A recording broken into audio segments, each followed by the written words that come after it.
This is the Real Estate Power Play Podcast, getting you the information that you need to be a successful real estate investor.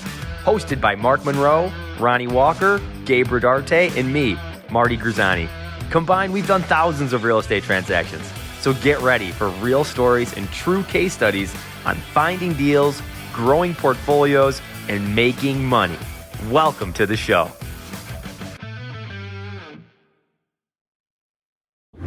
Hey guys, what's up? Welcome to the Real Estate Power Play Podcast. Today we have an awesome special guest that I'm really excited to dig into.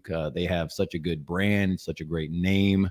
And then Mark's joining me today. Mark, what's up, man? How you been?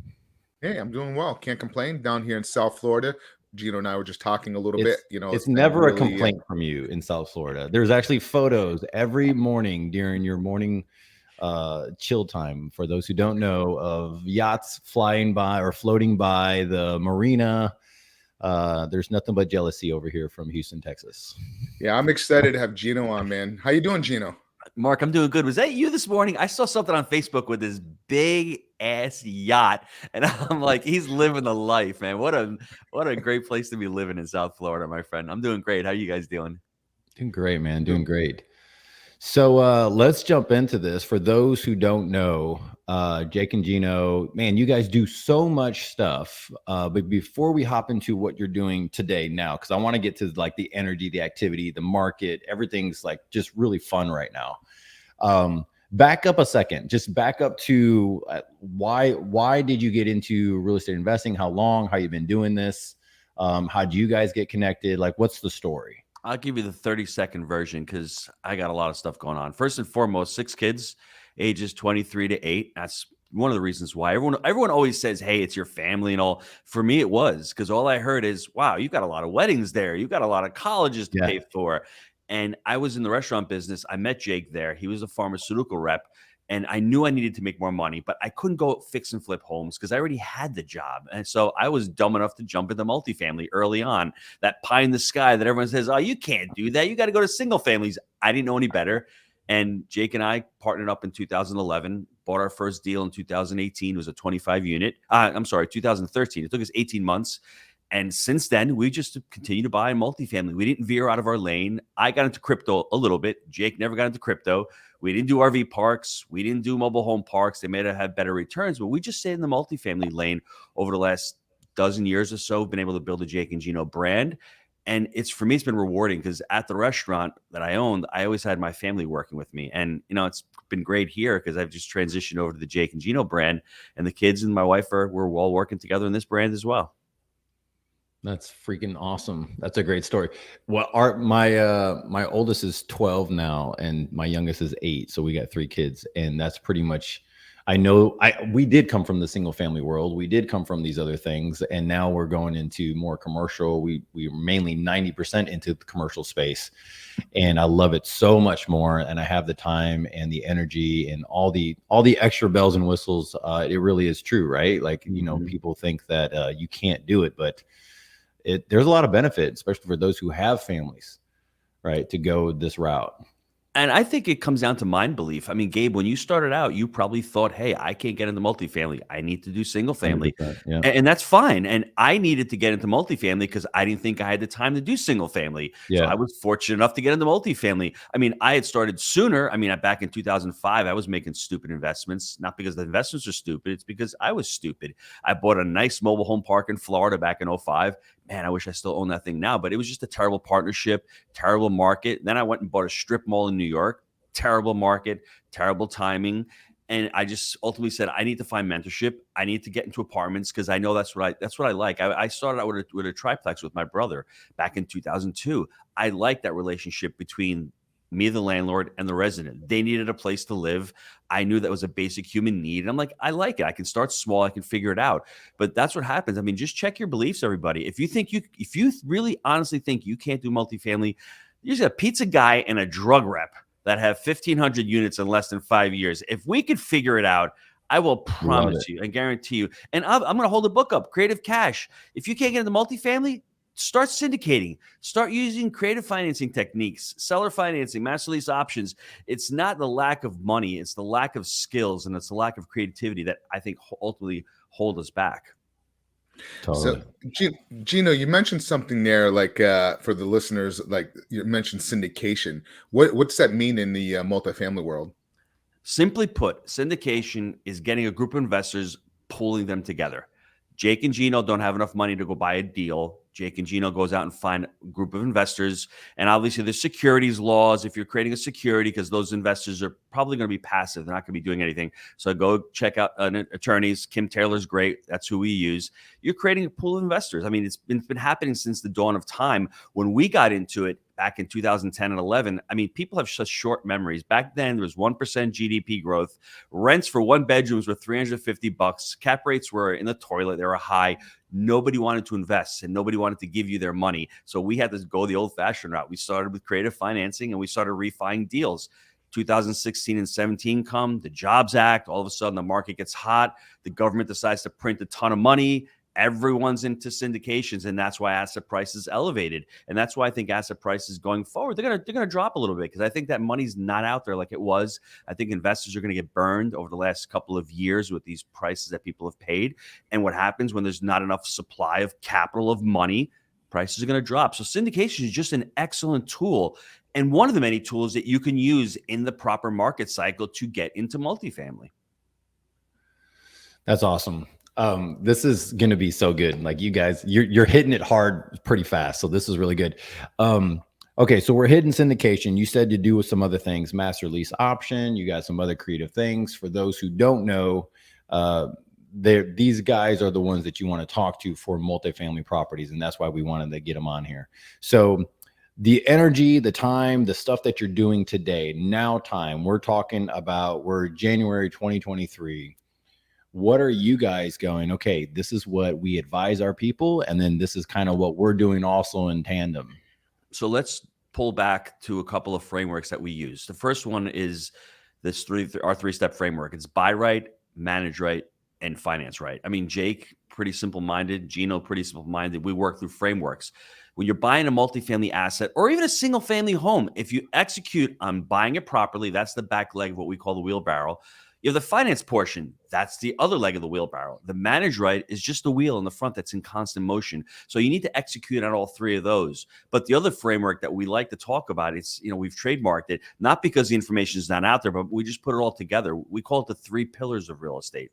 And from there, you talk about market cycle, debt, and then exit strategy. And I'm sure Mark will tell you the biggest mistake that most investors make is they never think of an exit strategy. You're buying the deal. Well, what are you going to do?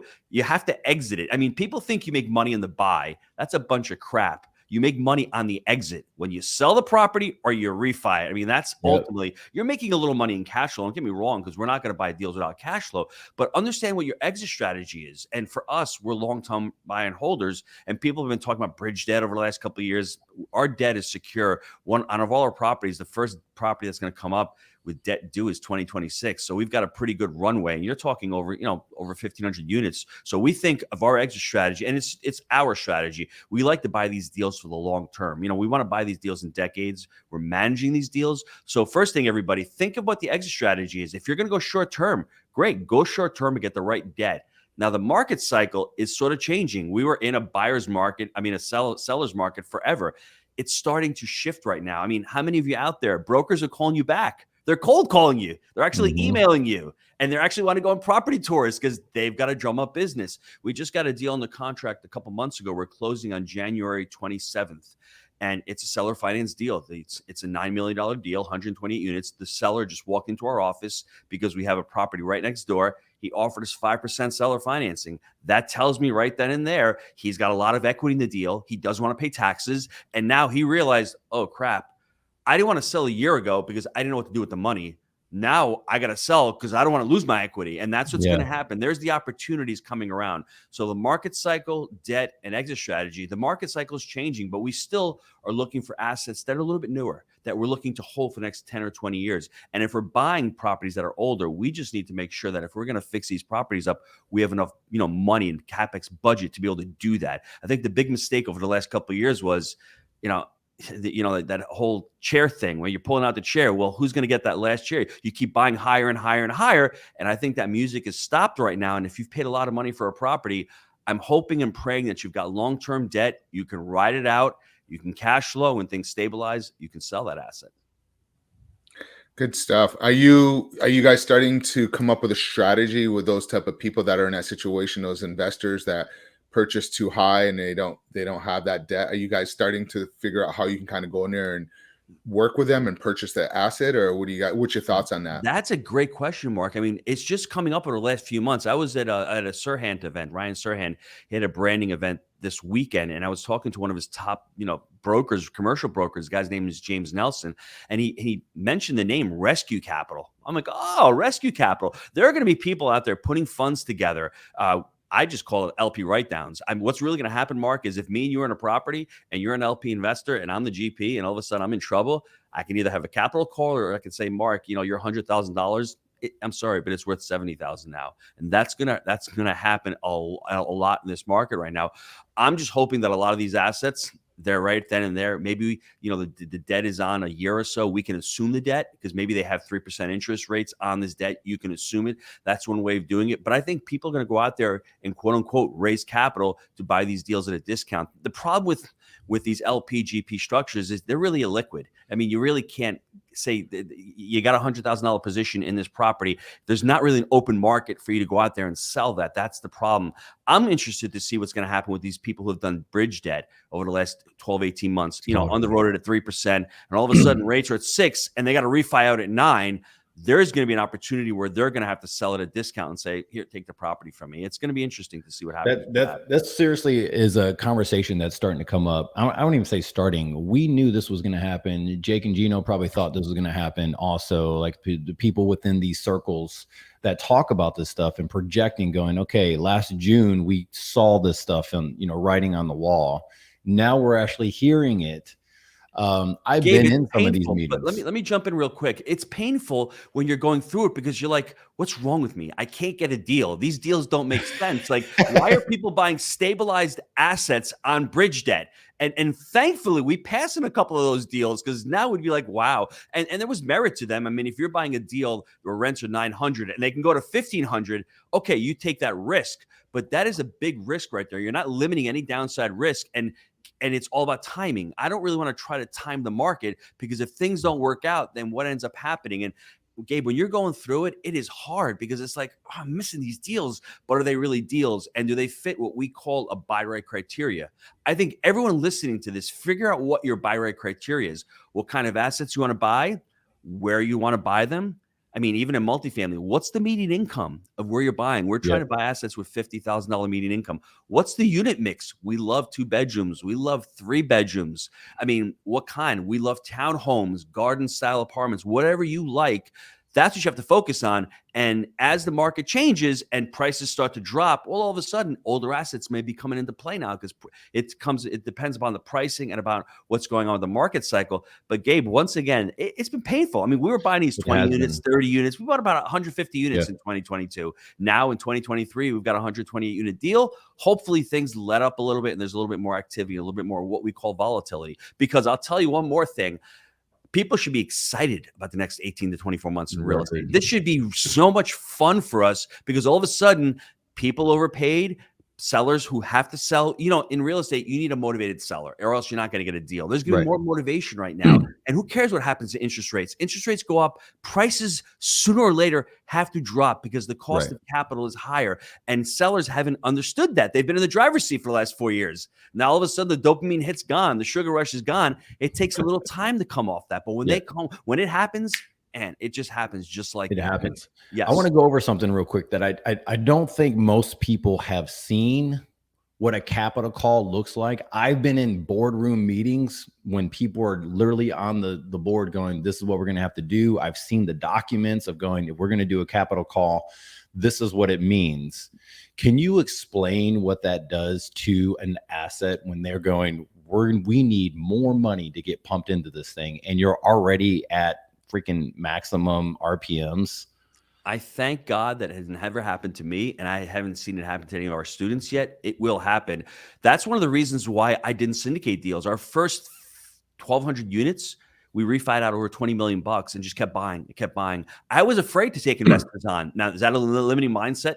Probably. I just didn't understand it. And then when I learned the syndication model, you need to be really conservative. You're a steward of their capital. And, ironically enough, if that happened to me, I would probably put the capital into my own deal. I'd be, I wouldn't say the word afraid, but I'd be intimidated to go out and ask investors, hey, I messed up. Totally. I need more of your capital. I think that's what a lot of these syndicators who have great reputations, that's what they're going to end up doing. And it's difficult.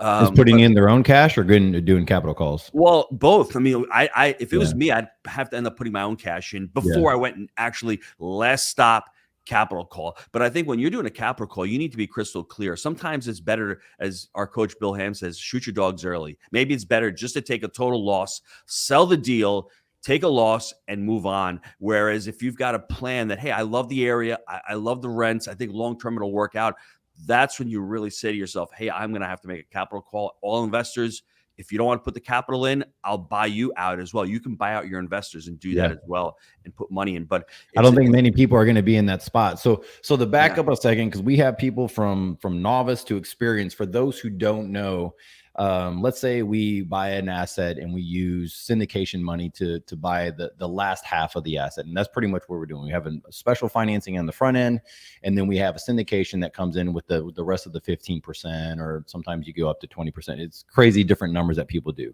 A capital call basically is where you're saying we need to get an infusion of cash into this asset, 100 units, 150. It doesn't matter how many units it is. I've seen it on 125 unit, just a mobile home park that we were doing. So what happens is, if you need that infusion of cash, right, you have to get that from somewhere, whether from your own company, which is what Gino is saying. Like, sometimes you just got to freaking do it and get your own cash to save your name and reputation. Or some of these groups that Gino and I and Mark were all talking about, is what they're doing is they're going, okay, well, that's syndication money. They knew the risk. We're just going to walk away. They're going to lose the $3 million divided by 30 people, or they're going to have to come and put more money in. And if they put more money in, it dilutes the percentage of their returns that no one really talks about.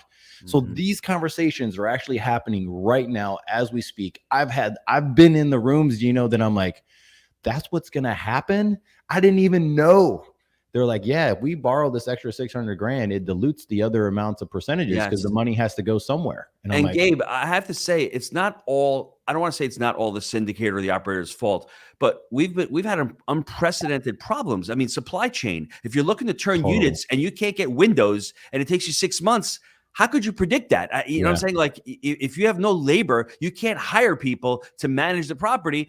I mean, ultimately, it does fall upon the person who's operating it, but there's things that are unforeseen. And if you can discuss and become transparent with your investors and let them know on the front end, and that means to be proactive. Like, we do quarterly webinars with the last syndication we have.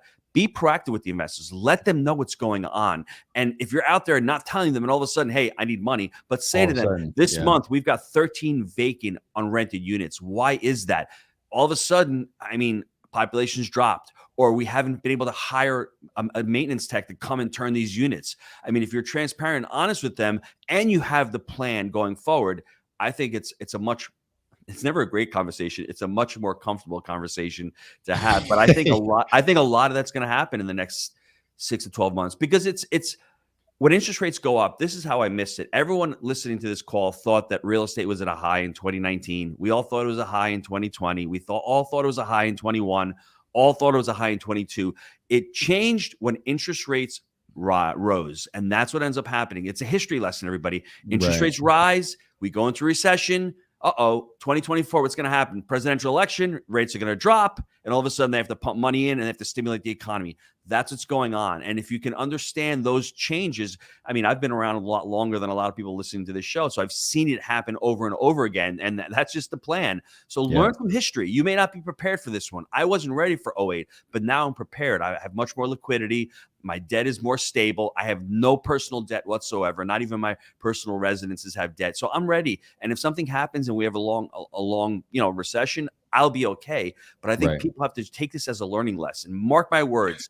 Rates are going to drop when they need to stimulate the economy, and when they see the election coming by. They should have raised them a year ago. I don't know why they didn't do that. It it was bad on their part. You just got to understand economics and the economy. If you understand it, you can kind of predict everything. Right now, I feel we're going to have some great opportunities for us. Like you mentioned, we've been through this through 2008. A lot of people got hurt and burned, so we saw it, and then we saw a ton of people extremely do really well buying for 25 cents on a dollar, 10 cents on a dollar in some cases. So I feel the same thing's going to come back around. Now you mentioned actually Bill. We got to get Bill on here. Bill's great stuff. Yeah. What's this book there that you have right there in front of Bill's book? Bill wrote the book Creative Cash. It was in his brain for like 12 or 15 years, right? And one day he's at a live event with my wife, sitting down at an internal boot camp, and he's like, "Yeah, I wrote this book." And she's my wife's life coach. She says, "Why don't you write it?" He goes, "I don't know." She goes, "Why don't we get a call next week? Start writing a book."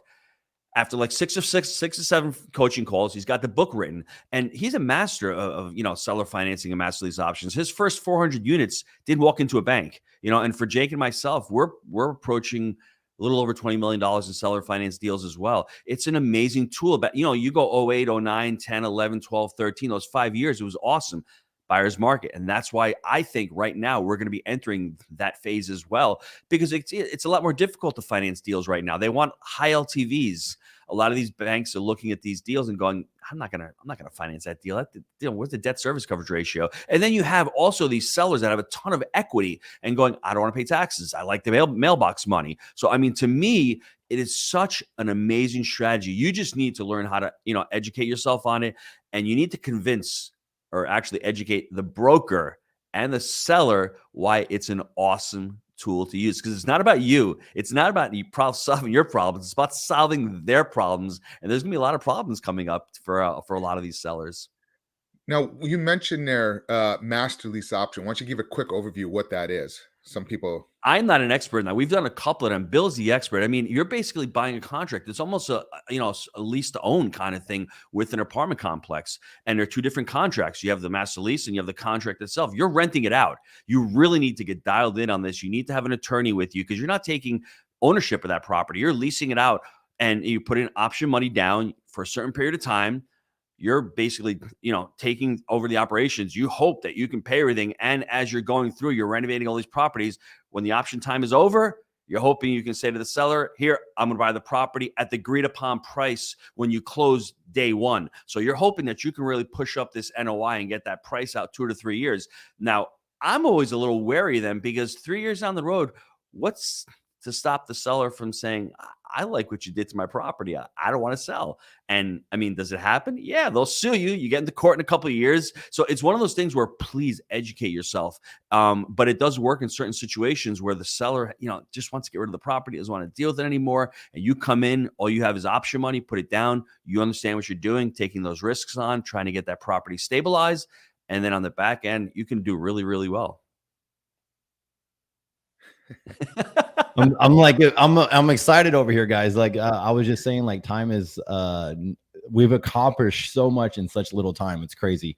I wanted to go over something that you talked about that I am a strong believer in, and even me, I'm really sharpening honing down the skills of commercial contracting and also commercial negotiating. And really what most investors miss is that they spend hours upon hours doing the due diligence over a property, but they really don't know any of the needs of the seller. They don't know how to talk to the seller. They don't know how to see what they are looking for, really where they need help with. And I think that's where the creative side comes from. So I've been in these meetings. I've been on Zoom calls. I've been for our own assets and going through hours, 2 hours, 3 hours, 4 hours going through underwriting on properties. And I'm like, okay, but what are the really needs of the seller and how can we help the seller move on?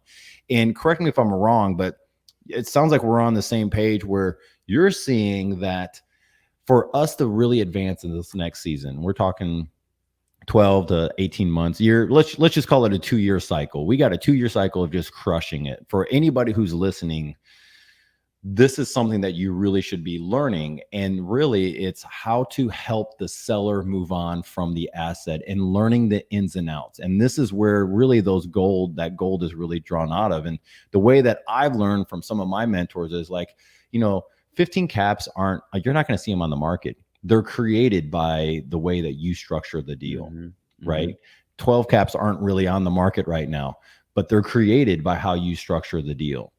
So is that kind of what you're seeing in this next season of going, you're really going to have to learn some personal skills here. You can't just be looking at a spreadsheet all day long. You should always be learning personal skills, whether the market's going up and the market's going down. And those who don't grow, I mean, ultimately end up withering away and dying because things are constantly changing, but you got to skill up. But in the book, Creative Cash, we talk specifically about a strategy, the negotiation strategy. We call it the SPY technique, SPY. And what does that mean? It's the seller's first thing. When you're talking to a seller, they don't care about you. You have to care about how you're going to solve their problem. And most of us, when we negotiate from a scarcity mindset. What can we get? What's the lowest price that we can get? You're thinking the seller is only worried about the highest price. Maybe the seller's got another opportunity. Maybe the seller has a 1031. Maybe the seller hates tenants and hates dealing with drug-infested apartments. So find out what their motivation is. It's all about the seller. If you can solve that problem, then you're well on your way to finding a deal. The P is the property. Now that you like all that, is it a property that you would consider buying? Is it check off your buy right criteria? And that Y is the last one. It's you. I mean, you have to see if you can solve the problem first. If the property is great for you, then it's okay. I like the property. I'm going to deal with it. People do it in the reverse fashion where what's in it for me? How can I make money off this deal? And hey, I mean, obviously you need to look at it from that perspective, but if you're trying to take the deal down, you need to be creative. Look at why the guy or the lady is selling the property, figure out how to solve that problem. And, you know, the other thing with creative financing, I don't want everyone to think that you go into a deal and every deal for the next 24 months, all I'm going to do is seller financing, master lease options. I tell people underwrite the deal traditionally. If it doesn't work, then bring in seller financing and see if the seller financing works. Because if you're going to go in and start shooting off seller financing, LOIs, seller's going to be like, what the hell's going on? But if you can go to the seller and say, hey, Mr. Seller, right now, it's at a 3 cap and I've got to do a ton of work. I can't get that on this property. How about we look at some kind of seller financing where it can help me actually for the first 6 months stabilize the property. And then after a couple of years, I can refinance you out. But in the meantime, you're able to sell the property at the price you want.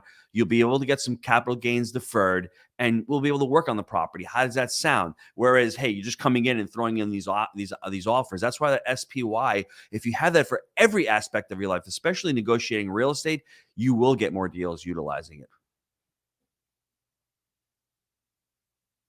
Sorry, I was actually on mute on that one. So, no, I like that. That's great. Now, you mentioned before about student. Tell us a little bit about that. Your whole model there, working with newbie investors and new students, and talk a little bit about that.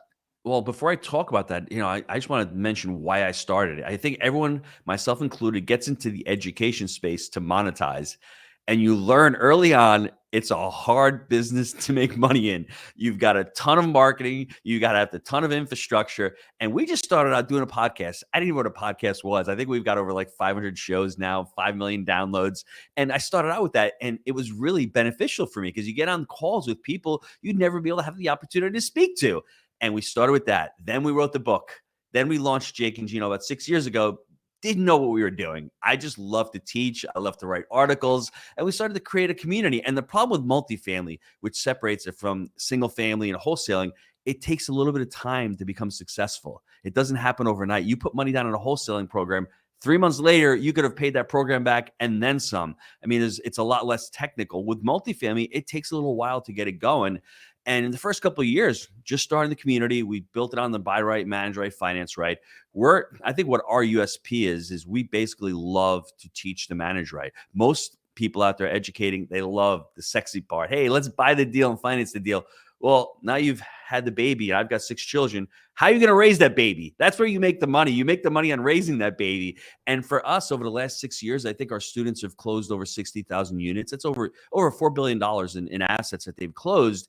And having those internal boot camps, having the accountability calls, the coaching, the mentorship. For us, when I started out with the mentorship. I started out with coaches. I saw the success that they gave me. I mean, on our third deal, it was basically speed dial with my coach. Hey, give me an LOI. How do I underwrite this deal? How do I do seller financing for brokers' commissions? How do I take over the property? I mean, it was like, and Jake thought I was a genius. I didn't tell him I was using a coach at the time. He's like, Gino, where are you getting these docs from? I'm like, bro, don't worry about it. I got everything under control. And it was great. And I saw that. And I'm like, well, why don't more people utilize that? And I think it's gotten a bad rap over the last couple of years because you see a lot of people getting into it for the wrong reason. But for me, I loved it. And it's only strengthened our investing. I mean, like for me to be able to teach it, I need to be staying current. We're buying deals. We're learning what's going on in the market. Right. And we're also able to podcast people like Kiyosaki and people like, I mean, just the gamut. I mean, talking to his Rich Dad advisors, talking to attorneys, CPAs, talking to all these people, and it strengthens our brand of investing. And we just translate it over to investors. And honestly, got me through COVID over the last couple of years. We had all our events during COVID. We never shut down. And you know that, you guys know, I mean, if you want to, perform at a high level, you need to keep your energy up. You need to be engaged. Totally. And if I was locked in a studio for 2 years, not being able to talk to students, and not be able to have fun and create those relationships, Wow. I would have really, I don't know if I would have killed myself, but maybe jumped off a 20-foot deck over here and hurt myself because I just need to be staying busy. And for me, being locked in and just meeting people and just having fun and enjoying it and seeing their growth.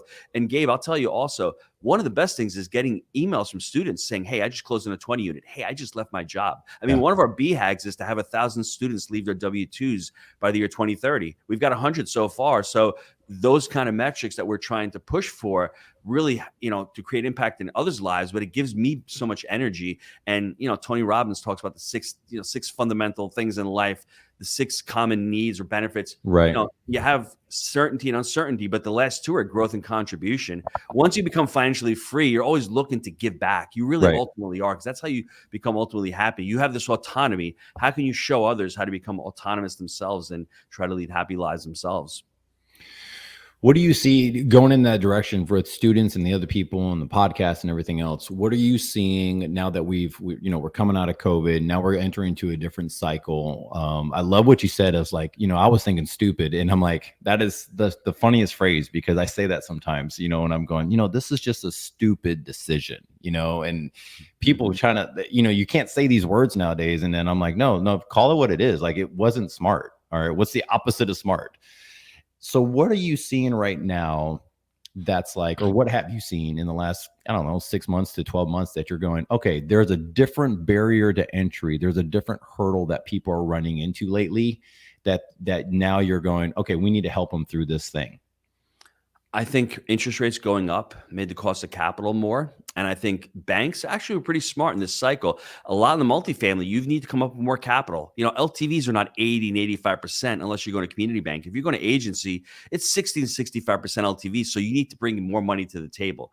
And is there more money out there? So if you're able to raise capital for a lot of these syndication groups, that's a plus right now going forward. Whereas a couple of years ago, everyone was flush with capital. But now, as we were talking about, a lot of these investors are getting burned and that money's not out there.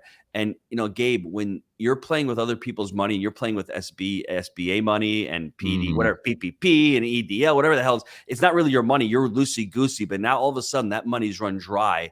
And I think there's going to be some massive opportunity. Now, I think everyone needs to be concerned with where they're investing. I like the Southeast. I like parts of the Midwest. I don't like traditionally blue states, not because of the politics, just because of the tenant laws. I don't like the fact that they can change laws and all of a sudden you have a business plan and your business plan is out the window because you can't evict the tenant. That's not conducive to running. Right. We're selling time in multifamily. If it takes me a year to evict a resident, well, all of a sudden I lost a year's worth of revenue. And then, that doesn't work well. So we like the Southeast. Arizona is great. Phoenix is booming. Things are going to have to slow down. Rents have been going crazy for the last 2 years. And that's what saved people. And, even Knoxville, 20% year over year, they're decelerating. I think they're stabilizing now. I think multifamily operators and even in the single family space, you're going to have to rent your apartments. It's not fogging a mirror right now. Whereas a year ago, somebody would walk in. You have 3 people looking at the apartment. Now you're going to have to sell your apartments, which is good. It's stabilizing. And I also see the labor market coming back. We're actually seeing qualified people start to ask for jobs now. That's a good sign for us, because when you're trying to build an enduring organization, you have 80 employees, 2 property managers leave. You need to replace them. The gig economy, the Uber crap hurt us. People can go work for Amazon, they can drive for Uber, and they're not coming to work in property management. And I think that's going by the wayside. So everyone always looks at the problems. There are a lot of opportunities out there. Totally. to grow your business and to actually start looking at assets that prices are going to start stabilizing. Those are a couple of opportunities that I see going forward. Yeah, I'm actually starting to see what you mentioned about the rents. I have a multifamily up in New England, and it's the first time I've actually had to. It's been sitting for a month now, and I'm like, Mhm. wow. So we're actually starting to like, all right, what do we need to do? And like you said, you actually have to sell it or kind of give incentives now. So it is starting to change a little bit depending on the market. Still South Florida down here, we're still just going like crazy. But Well, yeah, South Florida is a beast in of itself because there's so many people moving there. And the great thing about South Florida that people don't understand, there's a lot of serious capital and great jobs Oh going to my South gosh. Florida and even Jacksonville, where it wasn't in the last cycle. And people keep saying everything's overpriced. I get it. But it's like Austin. You have real jobs going there. You have real companies going Right. there, and you have people with capital moving there. People in New York are fleeing to South Florida. They're making $700,000 a year. They're making $2 million a year. They're saving 6% on their stake. 6% of $2 million, $120,000 a year. You're moving now, and then those jobs you're going to be able to find them. And if you can't, you can probably telecommute and get on Zoom and work from Florida to New York. So I think there is the difference that we've seen. So rents are not. Not saying they're not going to drop. They're going to decent, but I don't see them falling because inflation's still here. Food price, there's still a component to that. And when wages do go up, rents will eventually continue to go up. And I think certain areas, that's why I was saying, Mark, be careful where you're investing, because if you're having population decline and jobs are leaving, the demand for apartments is going to be less. The supply is going to Right. be greater and pricing is going to reflect that. Yeah, this is really good, man, guys. I love this conversation because what you're doing, Gino, is you're just confirming all the data that I've been pulling and all the stuff that I've been doing and how we've been structuring our business and how I'm going into Q1 going, this is our plan because we see it all happening. And if I were to do the same plan Q1 of last year, it would never work. Right. Mhm. The phones is just ringing differently. People are actually responding. Like you mentioned, the brokers are responding. So guys, there's a lot of opportunity when you look at and we're just talking about multifamily, right? So one of the age old questions that you always hear in multifamily is like, what's the difference between having 120 units in like 6 properties and having one property that's 120 units? Like, can I grab some concept for this? And I think that's one of the biggest stigmas in multifamily, that multifamily is anything over 4 properties, really, or 4 doors, in at least in the state of Texas. So what is the hurdle there? There's got to be 50 hurdles that people are going and going, oh my gosh, this thing's super huge. And I can only handle, my mind can only, conceive or perceive 8 units. Think big, start small. You don't have to start with a 120 unit property. Like I said, I started with a 3-plex, which I thought was a 4-plex, but it was a 3-plex. That was another nightmare. And then from a 4-plex, I went to that strip mall. And then from the strip mall, it was 25 units, but it was me, Jake, and my brother, Mark. So if you think about it, I was really only 8 units on my part, if you really chunk it down. Right. And I think that's the thing. I think people get overwhelmed. And it's, once again, mind belief. If you believe you can do it, you're going to do it. Don't go out there and listen to the gurus tell you, I need to do 120 unit syndication my first deal. A lot of us are kinesthetic learners. I like to learn kinesthetically. I like to learn by doing. So I went out and bought myself a property. I became the property manager. I did all those tasks. Jake property managed our first deal. He liked it so much that he continued on. I think when you look at multifamily, the big difference is you're buying boxes. I'd rather buy 20 boxes in one location with one closing, with one, property insurance on it. And all you're doing is every single box is very similar. Where are the air conditioning units? Where's the hot water heaters? How do you turn it? All very similar. When you're buying scattered sites, all of a sudden it becomes a lot more cumbersome and it's harder to scale something like that. That being said, don't be afraid to get in the single family, figure it out for yourself, and then go. I've got students who joined about 6 months ago. They got up to 100 single family homes in Austin, Texas. That is a feat within like 2.5 to 3 years. They were buying single families, they were buying creatively, Section 8 tenants, crushing it. But they got to a point where like it's becoming, hard to manage. Now, what's great about that is they've got them. They can start selling them off. They can recapture that equity. But they just said to themselves, their first deal they did in the community was a 74 unit syndication. All of a sudden, one deal, 74 units. It took them 100 closings to do 100, but they wouldn't have gotten to that realization unless they got those 100 units. So if that's the path you take it. But I'll let you know, there's not much different. I like multifamily because you're able to scale a business. You're able to become an entrepreneur and say to yourself, wow, okay, I can start hiring property management. I can start hiring maintenance techs. I can start putting those systems in, and I don't have to do as much work. I'd rather do 1 or 2 closings a year than have to do 15 or 16 or 17 Let's go there. Let's go there real quick, because if you're a deal junkie like me, guys, and you come from the place of having the doors we have and the freaking your student from Austin and all the stuff, and Mark kind of comes from that space also, and a lot of the power players have come from single family doing commercial. We do a bunch of different shit now, but now you think about it, I think one of the biggest conversations I've had this year, I'm almost every day there's someone texting me going, I gotta figure out time management. I gotta figure out and every time I'm sharing with them, okay, do you know how much you're worth? Do you know how much your hours you're worth, or your day is worth? If you had a contractor that came in and come work with you they would tell you what their rate is, right? And there's plenty of times where some of them would say, well, I'm not even going to work on your house if you can't give me your number, or your property, or your construction crew is going, well, this is where my rate's at. I have to hit this. And if not, I'm not going to wear my tools out and my other stuff out. And I think that we misunderstand the value of just thinking time and time of just going, I'd rather just do 2 really good deals a year. And to go from doing 100 deals a year, or even 24 deals, or if you were a realtor or you have a W-2 and you're going, it doesn't feel like anything's happening. Help me out, Gino. Nothing's happening. I sent out emails, my phone calls. I'm doing all this stuff, but nothing's happening. How do you help your students, or what would you advise there? Because I think this is golden for people right now of going, you don't want to buy a crappy deal. You buy one really, really good deal and you could be set.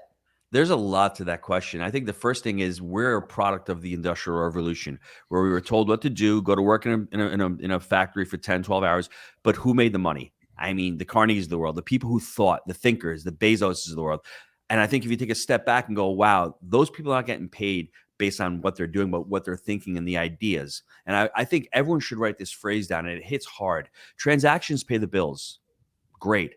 Equity is what makes you rich. Now, it's stopping Gabe from doing his single families, fixing them, flipping them, making the money there, and then positioning it into multifamily?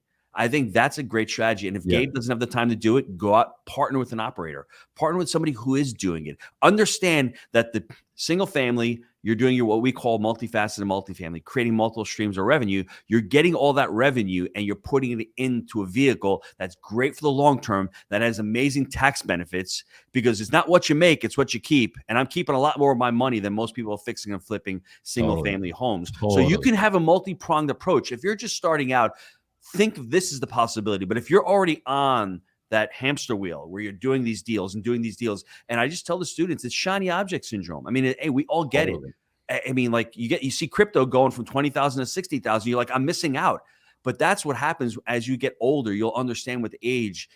I haven't done anything revolutionary with the wealth. I've just been able to repurpose the wealth into the next asset, where you're not paying any taxes on a refi, and the money goes into the next deal, and you're leveraging up and doing it again and again. That creates tremendous wealth. Stick with what you're doing in the single family. Dip your toe in the multifamily. It may take you a little bit longer to achieve success, but continue to put it. Robert Kiyosaki talks about that. It's like you have earned income. You have a job. Your goal is to get that money from earned income into investment vehicles that will create either portfolio or passive income. And that's what a lot of people in the single family home space, they can do. Go out there, raise capital for somebody's multifamily deal. Start that way. And then all of a sudden, 2 or 3 years later, you become the lead GP, or you take down a 10-unit property yourself. And you'll say, wow, I can't tell you this, but you'll say, wow, 10 units, that wasn't that hard. I had these 10 single family homes with 10 different tenants, 10 different lawns, 10 different freaking property insurances, 10 different roofs. That was hard. But this 10-unit here, not that bad. Man, Nice. Does that answer your question? I love it, bro. I love the whole thing.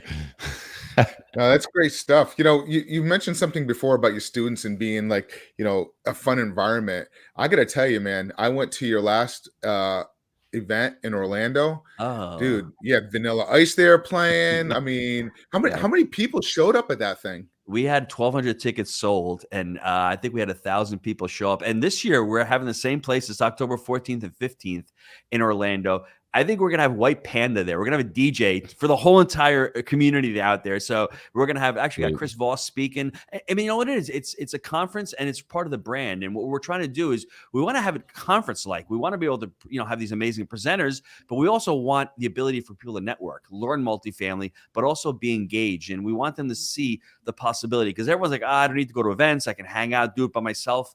I don't know about single family, but multifamily is a team sport. You can't do it by yourself. Totally. That's why I'm on this podcast right now, and Jake is managing properties right now, because we're a team sport, and you need to work together. And if you want to continue to grow, you need to go out there and grow your team. I mean, I was blown away. I wasn't even planning on going to that event. I was up in Ormond Beach meeting with some friends of mine that I know. And then somebody else says from Israel goes, hey, I'm flying into this event. Jake and Gino, I heard of it. And I'm like, I thought it was something different. I'm like, all right, I'll go ahead. And I actually bought my ticket like the day before. They actually had to print my name out. And I was just the networking and the caliber of people there. Yes. I was blown away. I was just like, I'm definitely going back to the next one. I better see you there, because did I see you? I saw so many people that weekend. It was like, I was so overwhelmed, because you want to say hello to as many people as possible, but it's just like such an overwhelming, to me, an emotional experience, because you have these people coming to see you, and that's a responsibility. When you have 1,000 people in the crowd, you want to deliver, you want to have an amazing experience with them, and you just want to fulfill. And sometimes you say to yourself, I can't believe I got 1,000 people to come to a real estate event where everybody, it's the long game. Multifamily Mastery 1 was back in 2017.